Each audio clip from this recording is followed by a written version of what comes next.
Good afternoon, Knights. Today, we'll be previewing the 2022-23 Arcadia University men's and women's indoor track and field season. Our guest today is head coach Joe Dias. Coach, thanks for joining us. Thanks, Adam. Now, Coach, you're heading into yet another season of indoor track and field. Can you talk to us about what your expectations are heading into this most recent season? Absolutely. So, obviously, we just came off a cross-country season for our men.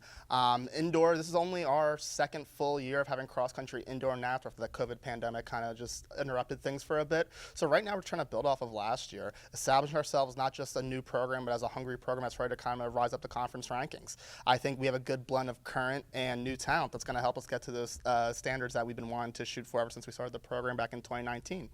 For the women, our expectations are pretty exciting. As you know, we had a regionally ranked women's cross-country program for most of the year. Our distance is very strong, but we have a lot of exciting developments in the jumps, the multis, and the sprints, and even our throws that I'm really excited to get talking about.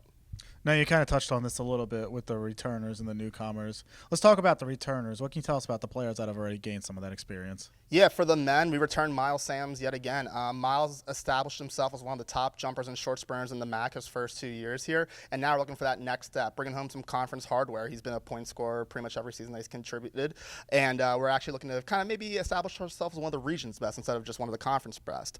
Masai Pines-Elliott was a newcomer last year, and he's putting a lot of work, and he looks very different. I think our jumps for the men will be very exciting.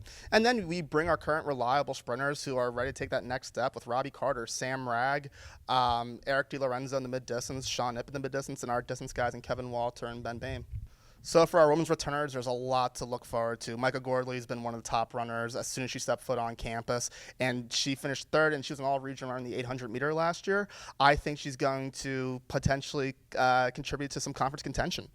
Morgan Gliss has been one of the top high jumpers. She's just missed out on points both years. I think we're going to do something more with her, too, than some new exciting ways. Don't forget our distance trio of Sophie DeMichael, April Brown, and Emma Sutherland, who had huge improvements in cross-country last year.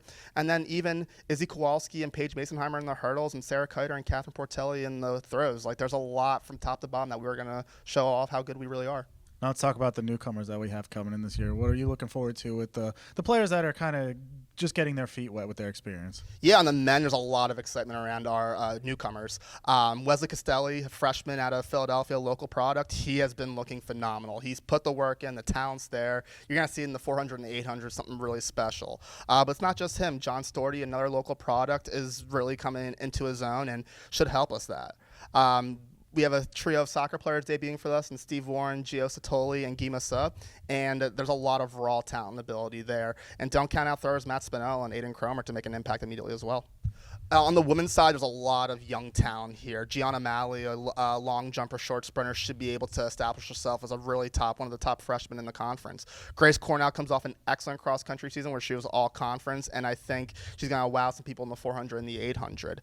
Even going beyond that, Taylor McHugh and Gianna Subi had very nice introductions to cross-country this past year and looking to continue to develop. And don't forget Carissa Kuala, Marissa Dewar, and even MMA Jones, who should do a lot for us. Now let's talk about the schedule. What are some meets that you're looking forward to? Yeah, I guess it's hard not to bring up the first one because it's opening day this Saturday at the New York City Armory, one of the most legendary places to run. Track doesn't have, I know, like the biggest names amongst the general population, but the New York City Armory is something historical, and for us to be there shows that we're one of the more serious programs out there.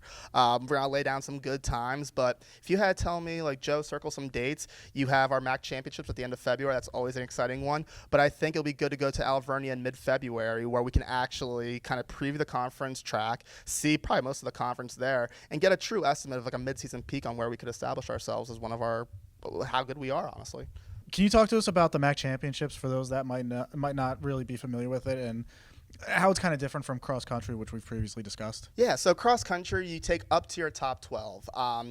You could race 10, you could race 7, you could race 5, you can race less than that, but it's kind of just the watch doesn't lie, you take 12.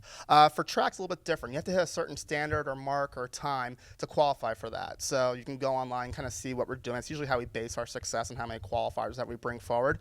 But also, you need to qualify for a relay. So there's a lot of opportunities to score points, a lot of opportunities to contribute, but last year I think we had 14 qualifiers between both teams, and I'm so excited to see how many individuals we can get going. Arcadia University men's and women's indoor track and field kicks off the 2022-23 season this Saturday when they head to the Armory in New York City. Meet starting at 5 p.m. Coach, thanks for joining us. Good luck this year. Thank you, Adam.